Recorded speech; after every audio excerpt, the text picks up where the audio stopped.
we all know construction season means closures. But now some West Fargo neighborhoods say they're being cut off by construction, and it's leading to potentially dangerous situations. Valley News Team's Veronica Marshall talks to them about their concerns and has answers from the city.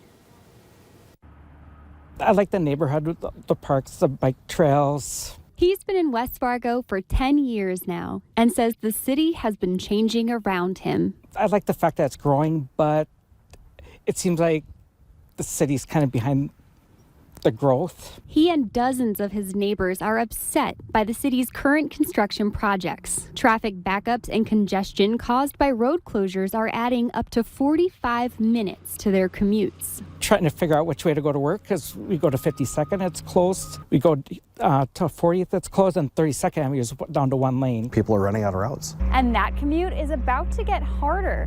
For now, the intersection of 40th and Cheyenne is open, but after tomorrow night, that won't be the case. West Fargo staff say they know the closure is a pain, but it's also necessary. As it was getting nearer to the project and we were looking at the projects in the entire metro area, we realized that this project required that intersection to be closed in order to make all the projects in the metro region work. Still, residents say the move boxes them in and creates unsafe situations. But the city says the situation is under control. All of these diversions right now are running by elementary schools, and that's a big risk in its own right. We don't want to see any accidents around that area, you know, kids getting hit or anything like that. So I don't understand how any emergency services could get by there. We've talked to the schools, police, and fire, and they all have routes and ways to handle this. In fact, the school district had already been doing some alternate routing of their students. We've made adjustments in our staffing to make sure that we have people down in that area during the peak hours. While residents are upset,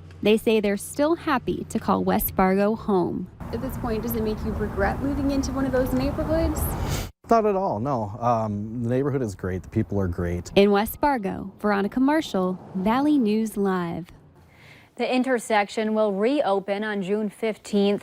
Meanwhile, a lot of residents wanted to know why the closure wasn't put into effect until school lets out.